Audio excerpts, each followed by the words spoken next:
사도신경하심으로 2022년도 3월 14일 월요일 온라인 아침 기도에 하나님께 올려드리겠습니다. 전능하사 천지를 만드신 하나님 아버지를 내가 믿사오며 그 외아들 우리 주 예수 그리스도를 믿사오니 이는 성령으로 잉태하사 동정녀 마리아에게 나시고 본디오 빌라도에게 고난을 받으사 십자가에 못 박혀 죽으시고 장사한 지 사흘 만에 죽은 자 가운데서 다시 살아나시며 하늘에 오르사 전능하신 하나님 우편에 앉아 계시다가 저리로서 산자와 죽은 자를 심판하러 오시리라. 성령을 믿사오며 거룩한 공회와 성도가 서로 교통하는 것과 죄를 사하여 주시는 것과 몸이 다시 사는 것과 영원히 사는 것을 믿사옵나이다. 아멘. 찬송가 254장 찬송하시겠습니다.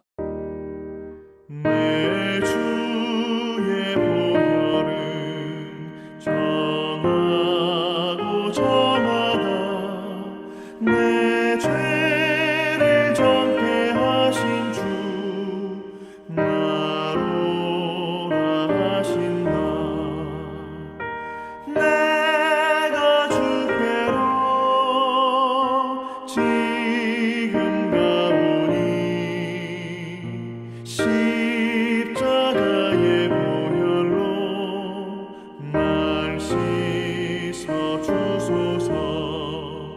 약하고 추해도 주께로 나가면 힘 주시고 내 추함을 또 씻어 주시네. 내가 주께로 지금 가오니 십자가의 보혈로 날 씻어 주소서. 나로라 하심은 온전한 믿음과 또 사랑함과 평안함 다 주려 함이라. 내가 주께로 지금 가오니 십자가의 보혈로 날 씻어 주소서.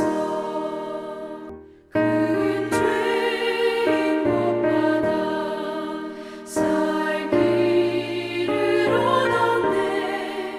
한없이 넓고 큰 은혜 베풀어 주소서. 내가 주께로 지금 가오니 십자가의 보혈로 날 씻어 주소서. 그 피가 맘 속에 큰 증거 됩니다. 내 기도 소리 들으사 다 허락하소서. 내가 주께로 지금 가오니 십자가의 보혈로 날 씻어 주소서.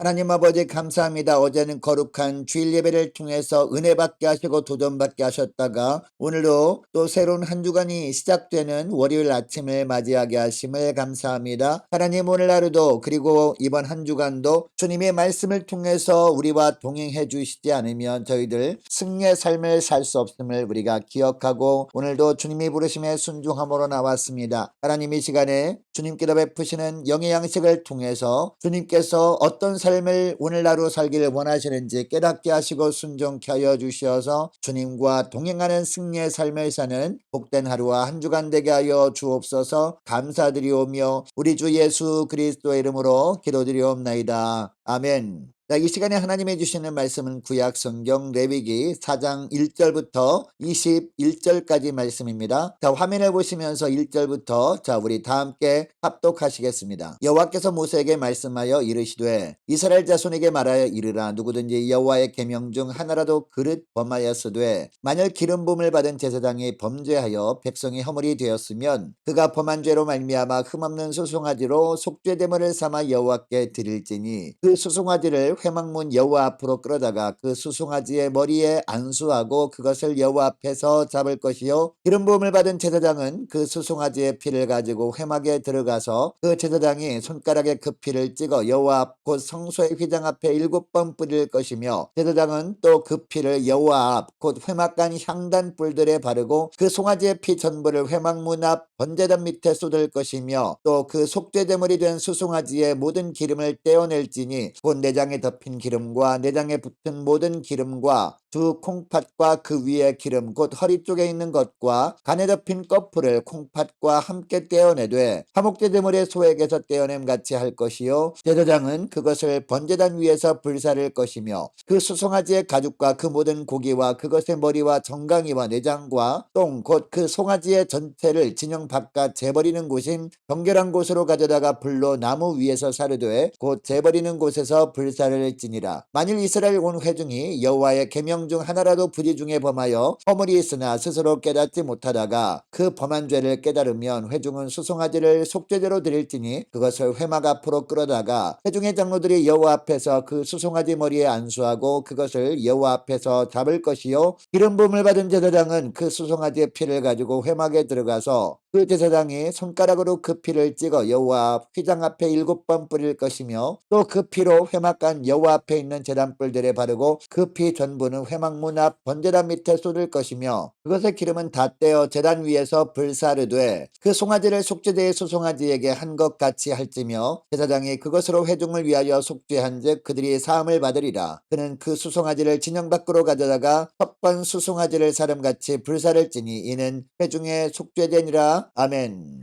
여러분, 사람은 관계적 존재입니다. 그래서 하나님과 사람에게 자신도 모르게 죄를 범하는 경우가 생길 수 있습니다. 여러분, 이때 우리는 그 죄를 하나님께 입술로 고백만 하면 된다고 생각할 수 있어요. 그러나 더 중요한 것이 있습니다. 주님께 죄를 자백한 이후에 주님께 그 죄 사함을 받고 사는 것, 이것이 더 중요하다는 겁니다. 이것을 잘 보여주는 것이 오늘 본문에 나오는 속죄제입니다. 여러분, 죄는 하나님과 사람 사이의 화목을 깨는 행위입니다. 죄의 결과 하나님의 진노를 불러일으키기 때문이죠. 그래서 속죄제는 어떤 제사냐? 죄 자체를 처리함으로 말미암아 죄의 오염으로부터 막아서 부패와 타락을 적극적으로 방지해주는 역할을 해줍니다. 여러분, 속죄제를 드릴 때는요, 다양한 제물로 드렸습니다. 수송아지, 그리고 수염소를 드렸습니다. 그리고 어린 양, 산비둘기, 깃비둘기를 드리기도 했습니다. 그리고 아주 가난한 사람들은 고운 가루를 준비해서 속죄제를 드릴 수도 있었습니다. 여러분, 속죄제는 성소에서 거행되었습니다. 그리고 제사장이 먼저 드려야 했습니다. 그리고 이어서 온 회중, 족장, 평민, 가난한 사람들 순서로 드렸습니다. 3절부터 12절까지 보면요, 제사장이 죄를 범했을 때 드려야 할 속죄제에 대한 내용이 나옵니다. 그런데 제사장이 속죄제를 드릴 때 하나님 앞에 가지고 나가야 할 제물은 수송아지였습니다. 당시 소는 모든 제물로 드려지는 짐승들 중에 가장 비중이 큰 제물이었습니다. 그만큼 제사장의 죄가 무겁고 또한 책임이 크다는 것을 보여주시는 거죠.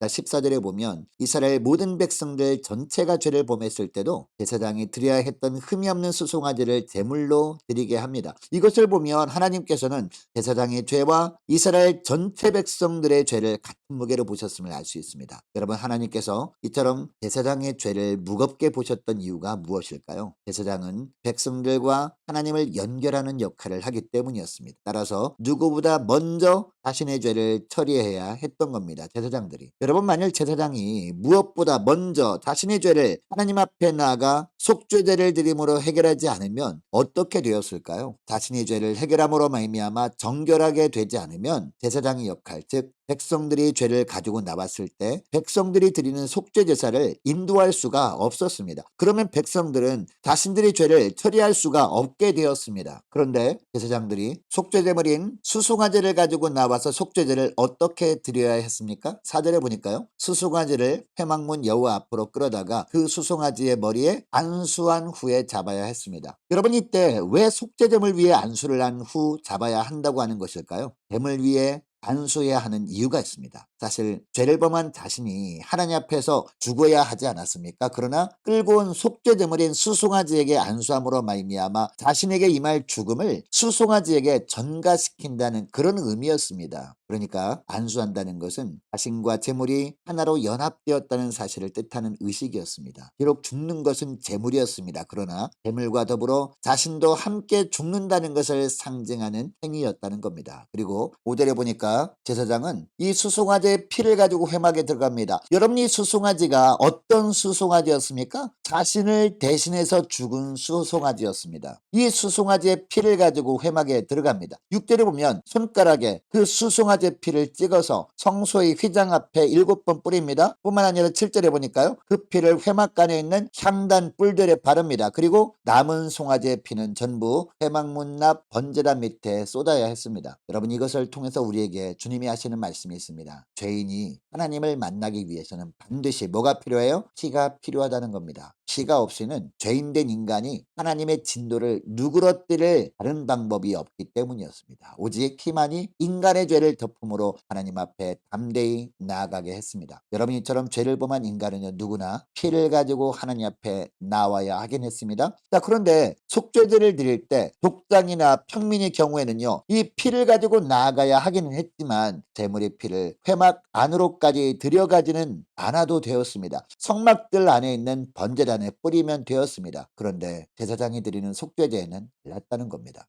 회막간에 있는 성소로 가지고 들어와서 성소 안에 있는 휘장에 뿌릴 뿐만 아니라 향단 뿔에 바르기까지 해야 했습니다. 그리고 남은 피도 번제단 밑에 쏟아부음으로 말미암아 피의 신성함을 보존해야 했습니다. 여러분, 이처럼 하나님 보시기에 제사장의 죄는요, 무거운 것이었습니다. 왜냐하면 제사장이 죄를 범했을 때 이스라엘 공동체에 너무나 큰 영향을 미치기 때문이었습니다. 여러분, 오늘날도 이 땅의 교회 지도자들, 그리고 교회 안에 중직자들, 그리고 성도들이 불미스러운 행동을 하게 되면 어떤 결과가 있게 될까요? 교회가 거룩성을 잃어버리고 하나님의 영광을 가리기나 하게 됩니다. 그 결과 세상에 조롱거리가 되고 마는 것을 보게 됩니다. 그래서 이런 일이 일어나지 않도록 우리는 어떻게 해야 돼요? 늘 깨어 기도해야 한다는 겁니다. 먼저는 목회자가 가장 먼저 깨어 기도해야 돼요. 그 다음은 교회 중직자들, 장로님들, 안수집사님들, 권사님들이 정말 깨어 기도해야 한다는 겁니다. 그리고 성도들과 모든 집사님들 정말 깨어 기도해야 한다는 겁니다. 여러분, 이것을 기억하시고 무엇보다 깨어 간절히 기도함으로 말미암아 교회가 거룩성을 잃어버리지 않도록 하는 저와 여러분 되시기를 주의 이름으로 축복합니다. 계속해서 13절부터 21절까지 말씀은요, 온 회중을 위한 속죄제입니다. 회중도 제사장과 동일하게 속죄제를 통해서 죄를 용서받아야 했습니다. 회중이 속죄제를 드릴 때 제물로는요, 무엇을 가지고 나와야 됩니까? 흠없는 제물을 가지고 나와 속죄 제물로 하나님께 드려져야 했습니다. 그리고